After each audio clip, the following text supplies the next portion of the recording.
Istri sang penguasa. Part 47. Risti tertegun menatap Seren beberapa saat. Dia tidak percaya dengan apa yang dia lihat barusan. Ternyata Mbak Seren yang pendiam dan cuek ini bisa begitu tegas dan berani. Aku bahkan tidak pernah melihat sikapnya yang begitu dingin dan mendominasi seperti sekarang ini. Pikir Risti dalam lamunannya. Ayo Riz, kita pergi. Suara Seren berhasil membuyarkan lamunannya. Dan dia hanya menganggukkan kepala dan mengikuti Seren di belakang. Brak! Sial! Airin meluapkan kekesalannya dengan memukul meja. Tenanglah Bu. Tahanlah emosi Ibu. Ingat Ibu baru sembuh belum lama ini. Rizka mencoba menenangkan ibu mertuanya. Bagaimana bisa tenang? Sekarang Seren sudah berani melawanku. Dan dia juga memiliki saham perusahaan ini. Entah apa yang akan diperbuatnya lagi nanti. Airin memijat pelipis matanya dengan ujung jari. Seperti janjinya pada Juda, Seren langsung kembali ke kantor dan menuju ruangan sang suami. Semua mata karyawan sekarang tertuju padanya, tatapan sinis dan cemooh. Iri, tak percaya dan entah apa yang mereka pikirkan. Seren tidak mempedulikannya. Oh, mereka tidak tahu kalau sang penguasa bisnis yang tampan itu telah menikah dengannya. Seren hanya mengangkat bahu dan tersenyum memikirkannya sambil berlalu menuju lift. Riz, kamu kembali ke ruangan duluan saja ya. Saya mau menemui Pak Juda dulu. Baik Mbak. Risti mengangguk dan pergi meninggalkan Seren. Melihat kedatangan Risti, karyawan lain mendekat untuk bergosip menanyakan tentang Seren dan Juda. Riz, emang bener ya Mbak Seren sama Pak Juda? Katanya Mbak Seren itu cewek penggoda. Benar tidak sih? Itu semua tidak benar. Mbak Seren orang yang baik kok. Mengenai hubungan Mbak Seren dengan Pak Juda, saya juga tidak tahu. Risti mengangkat bahu dan mulai duduk di kursinya. Tapi bagaimana mereka bisa sama-sama? Pak Juda baru kembali ke negara ini. Sedangkan Mbak Seren sangat pendiam, dingin, juga penyendiri. Sepertinya orang yang pendiam ini yang paling susah ditebak. Entah cara apa yang digunakannya untuk menarik perhatian Pak Juda. Semua mulai menerka-nerka hubungan mereka dan berspekulasi yang tidak-tidak. Seren tiba di ruang Juda dan asisten Henry mempersilahkan Seren untuk langsung masuk. Ceklek. Seren membuka pintu dan tertegun melihat pria yang sedang duduk serius dengan dokumennya. Juda terlihat sangat sempurna seperti sebuah lukisan yang nyata. Pantas saja banyak perempuan yang kagum padanya dan tersihir oleh penampilannya. Gumamnya saat memperhatikan Juda. Juda menyadari ada yang datang. Dia mengalihkan pandangannya dari dokumen. Apa kamu begitu terpesona olehku? Berapa lama lagi kamu akan terus memandangiku? Kenapa hanya berdiri di sana saja? Suara Juda yang serak menyadarkannya dari lamunan. Seren tersenyum dan mendekat ke arah Juda. Sepertinya Anda terlalu mengagumi diri sendiri, Tuan. Juda menarik Seren duduk di pangkuannya. Nyonya, apakah Anda tidak mengakui ketampananku? Dia menyeringai dengan tatapan mata nakal. Tuan, mana ada orang yang menilai dan memuji dirinya sendiri selain Anda? Tidakkah Anda tahu kalau Anda begitu narsis, Tuan? Seren melingkarkan tangannya di leher Juda dan berkata dengan suara yang manja. Itu berhasil membuat Juda tertawa. Hahaha, bagaimana dengan rapat pemegang saham itu? Kamu tenang saja. Aku membuat Airin sangat kesal. Dia hendak menamparku lagi. Tapi kali ini tidak berhasil dan aku meminta mereka mengganti Friska dengan model lain.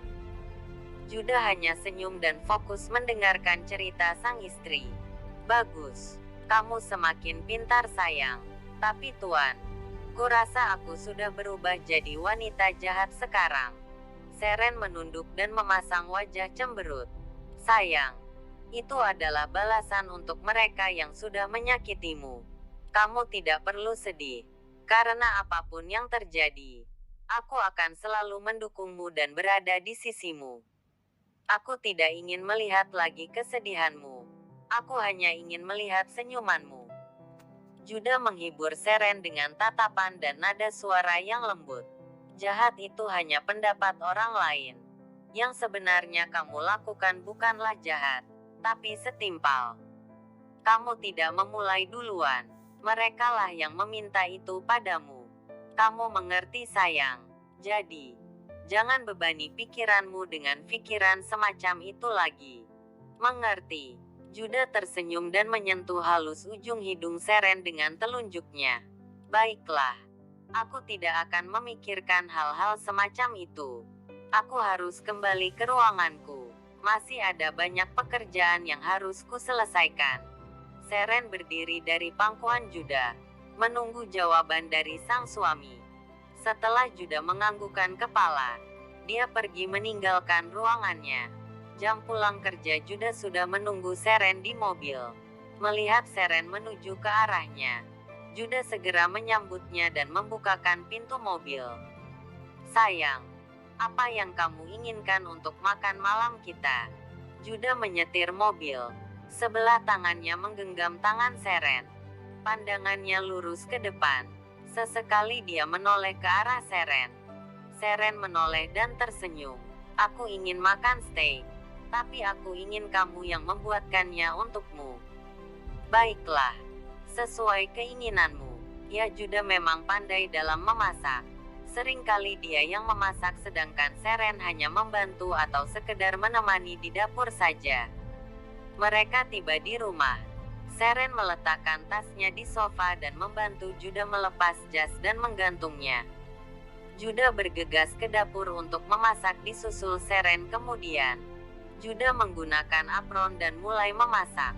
Ada yang bisa aku bantu? Seren berdiri di pintu dan memandang Judah. Kamu cukup menemaniku saja. Dengan adanya kamu di sampingku membuatku lebih semangat melakukan apapun. Kata-kata Judah berhasil membuat wajah Seren merah merona. Kemesraan Seren dan Judah berbanding terbalik dengan Friska dan Rico. Sudah beberapa hari Friska tidak bertemu dengan Rico. Andi, di mana Rico? Aku tidak dapat menghubunginya beberapa hari ini. Ponselnya pun tidak pernah aktif. Apa dia masih marah padaku dan mencoba menghindariku? Friska menghubungi asisten Rico untuk bertanya keberadaan bosnya. Nona, Tuan sedang sibuk dengan pekerjaan akhir-akhir ini. Jadi dia tidak dapat diganggu. Kalau Tuan sudah selesai dengan pekerjaannya di luar kota, dia akan segera mengunjungimu. Jadi lebih baik Anda tidak membuat keributan. Nona, Andi, aku hanya ingin bertemu dengannya dan menjelaskan semuanya. Itu saja. Jadi cepat katakan di mana Rico atau aku akan datang sendiri ke kantornya. Friska marah dan menutup teleponnya. Dia meraih tasnya dan bergegas menuju kantor Rico. Rico dalam keadaan yang tidak baik. Dia terus diam dan merenungkan masa lalunya. Dulu dia meninggalkan Seren karena dia pikir Seren jahat dan dia lebih menyukai Friska. Dia tidak pernah mendengar penjelasan yang diberikan oleh Seren. Meskipun dia sudah bersumpah dan memohon pada Rico untuk tidak meninggalkannya. Tapi dia lebih mempercayai Friska. Dan hasilnya sekarang, nyatanya dia berhasil dibodohi dengan akting Friska selama ini. Dia selalu mengalah dan menuruti semua keinginan Friska. Dia terlalu memanjakan kekasihnya itu. Bodoh. Aku benar-benar bodoh. Aku meninggalkan wanita yang baik dan polos. Dan mempertahankan wanita bermuka dua juga munafik di sampingku. Sungguh benar-benar bodoh. Rico tertawa dengan begitu pahit. Ada kekosongan dan penyesalan yang tersirat dari tawanya. Raaneng. Dia meluapkan amarah dan kekesalannya pada cermin di depannya. Seketika cermin itu pecah dan darah pun mengalir dari tangannya. Ibunya yang ada di ruang lain pun berlari menuju sumber suara. Dia melihat keadaan Rico yang berantakan dengan luka di tangannya. Darah segar masih terus menetes di atas pecahan kaca yang berserakan di lantai.